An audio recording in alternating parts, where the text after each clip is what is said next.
2025 has been an amazing year for gaming in general. We've had KCD 2, Expedition 33, and even the Switch 2 drop. Boo! Evil Nintendo! Shut up, Gary. We're hopeful that this is just their evil era and they get over it quickly. Anyway, with the recent announcement of an actual release date for Hollow Knight Silksong, we are very hopeful that there is still so much more great gaming in store for us the rest of the year. And without more intro, here are the 6.5 games that we are excited to see in the last half of 2025. Obvious, I know, but it has to be mentioned for how long we've had to wait for it to pop. But number one is obviously Hollow Knight Silksong. The original game was one of our favorites and has had the staying power to last all this time. So when Silksong was announced, we all knew that when it dropped, it would be amazing.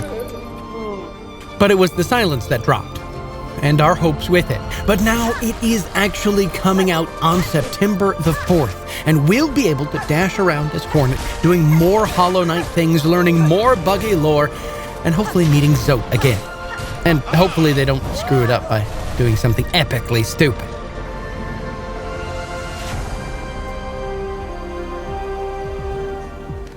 Now, okay, Terminus Zombie Survivor's Last Escape is not a full game. Sure, it's a DLC for the base game of the same name, but, hear me out. This is our list, and we're super excited, so shut up. Terminus Zombie Survivors led us on a merry chase to find the one last place of true safety from zombie hordes. It also allowed us to escape in various other ways as well, but the DLC tells us the truth.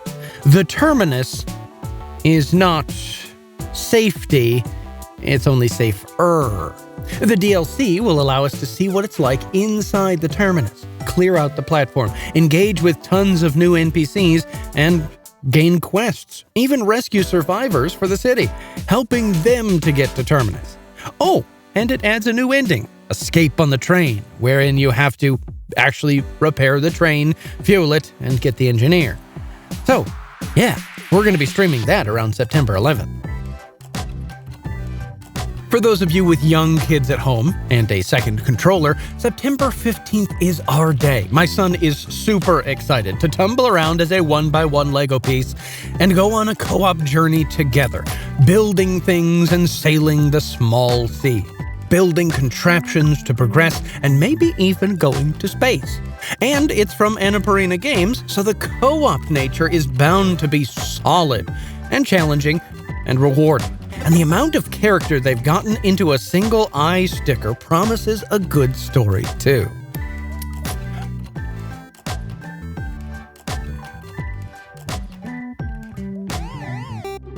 Okay, so what if Mario Party, but Lego, and not bound to your Switch 2? That would be Lego Party. I don't know how better to explain it. It's got the board game frame story, and then, of course, the real reason that you play, the mini-games. Also, it looks like you get to collect and dress your minifig, so unless you are a huge Mario fanboy, or you don't have many friends, go out and grab a copy of Lego Party, since it's all coming together on the 30th of September, just in time for us to celebrate Co-Optober. I have a deep personal memory of Moonlight. It was the perfect game of roguelike mixed with shopkeeper sim and didn't outstay its freshness, and it dropped at just the right time for me in my life. And when I hear about Moonlighter 2, the third dimension, I knew it had to go on this list. They've done away with the locked perspective rooms and the Zelda-like dungeon progression in favor of this glorious camera style. The animations look crisp, the combat looks fresh, the bosses are new, and they've changed up the loot that you can find, adding in perks that drop to give you in-run bonuses that might require us to change our playstyle on the go. So, we're certainly excited for October 23rd. Speaking of October 23rd, it's been about 14 years since we've had a new Katamari game. And though other devs have tried to fill that niche with games like Donut County, it's once again time to roll up your sleeves and shirts and cats and everything else for that matter on Once Upon a Katamari. The king of all cosmos needs new stars, and it's our job to roll the Katamari through time and collect the right amount of dinos, Greeks, pirates, and whatever else is decreed to be required for a good Katamari. And if that doesn't make sense to you, welcome to the club. It's not about making sense. It's about making stars out of the bits and bobs and everything else that you can find.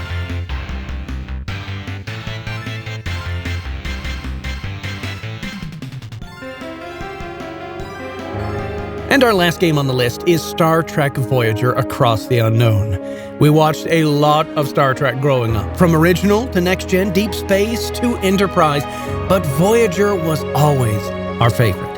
And the devs apparently figured that it would make a great roguelike experience. You get to make the call.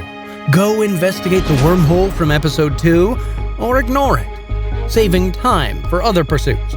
Avoid the Kazon or fight them. Maybe join them. Maybe we need them against the Borg. Or maybe we can just avoid everyone and find enough food, energy, and materials to make it home on our own.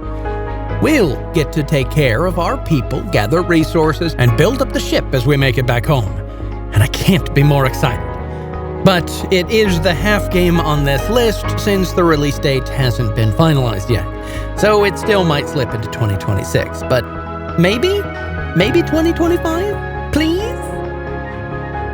So those are our 6.5 games we are super jazzed about coming out in the last half of 2025. Let us know your picks in the comments, and don't forget to subscribe, like, and hype the video, and we'll play with you again next time.